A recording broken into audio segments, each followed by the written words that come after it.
So I just watched a brilliant documentary called Third Eye Spies. Now, I have a little bit of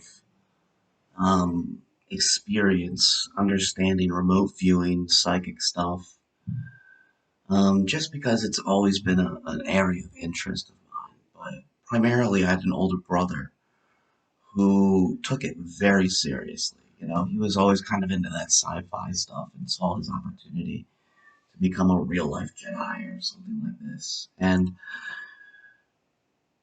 I always gave him an opportunity to explain himself and to help me understand better something I couldn't understand. And it's rather difficult to believe, but I can assure you, with just one small example, I can prove one is capable of being cognizant of things outside their eyeball sight.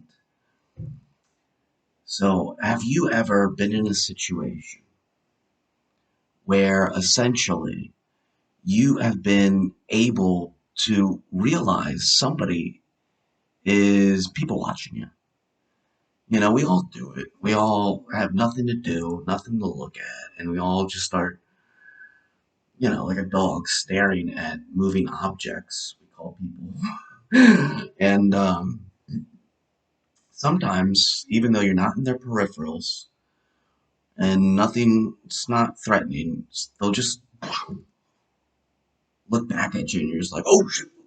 Guys go through this all the time with girls, obviously. Checking them out, checking out their butts, and all of a sudden they whip around, look at you, and you're just like, what? What? Where? What butt? I don't. Did you have a butt? And, so I think girls, if anyone can agree, I think we all have a third eye. But, no, seriously, this is a ability which was looked deeper into scientifically by the two espionage agencies during the Cold War of Russia and America, even though many spiritual leaders, especially out of India, speak deeply about this capacity and one's spiritual enlightenment.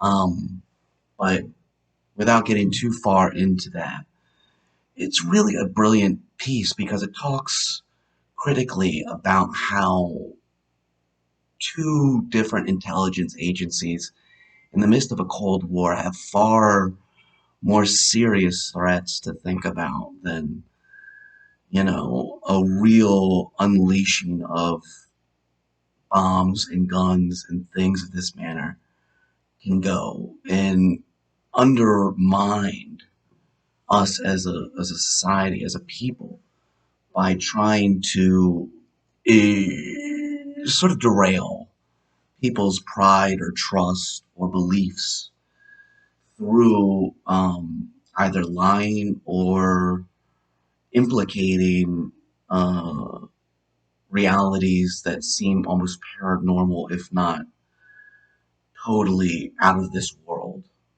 Maybe that's what paranormal means. I'm not the best linguist, one of the biggest.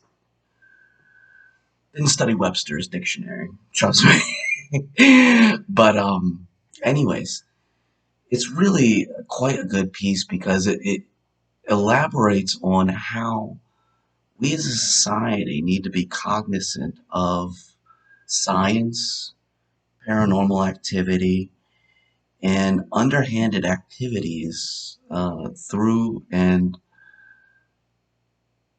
uh, strewed by the coups of our first world governments against one another.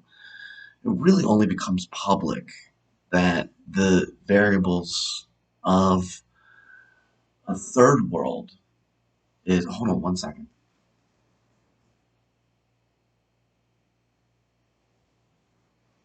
Sorry, I'm in quarantine right now. I'm pretty sure my neighbor's getting busted for smoking.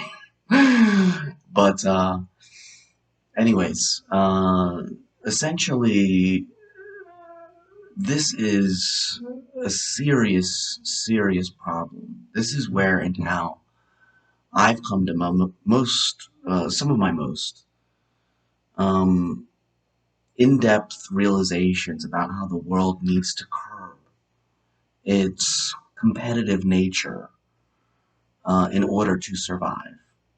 Even Stephen Hawkins predicted we would basically be thrown into some sort of anarchy based on a nuclear related tactical attack and counterattack principalized by the Eastern and Western worlds, essentially.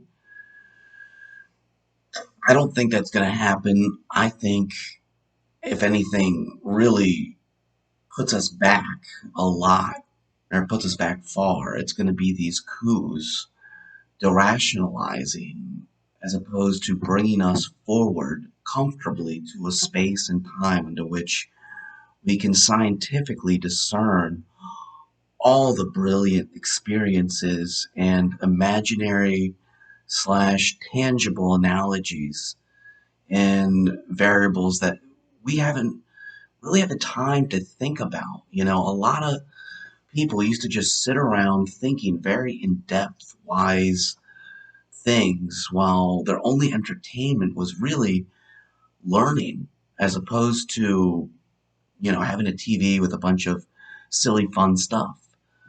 Um, and it posed, even though a lot of people weren't literate, um, a lot of very wise thinkers, and through that calmness, a lot of potential to access some of these and home in some of these skills which seem almost foreign to our modern society, so much so that not even the CIA could feel accredited or accredit themselves for having potentially scientifically broken through to a modern world to prove their existence.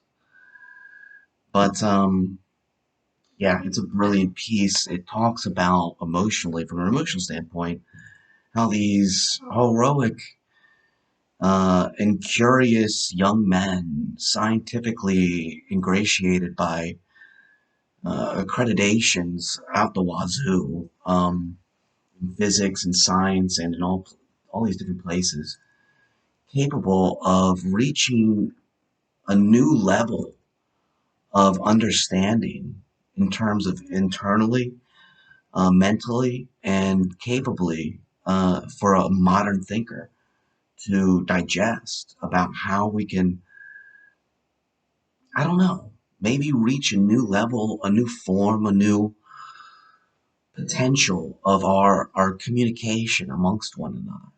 And, they it starts out with a scene of him going to the grave of one of his friends who's in this classified venture with the CIA, and how he didn't really get credited very much for it, and how deep and brilliant this film did such a great job at giving him that sense of closure that he had been represented and able to now explain it.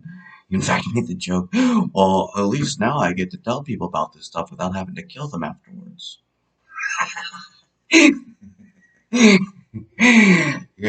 He's a good sense of humor, cool guy, handling a very sensitive situation.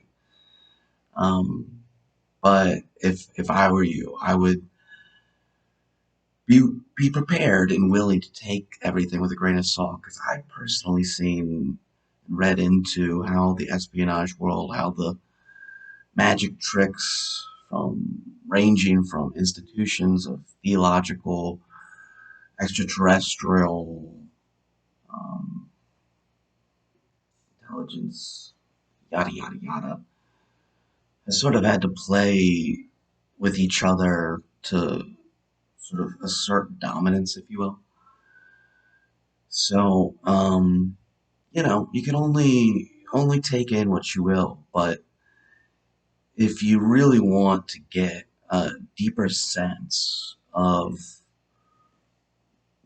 how real our potential future and trajectory with tapping into a psychic propensity of the modern Homo sapien human mind, definitely watch this one. It is a brilliant piece.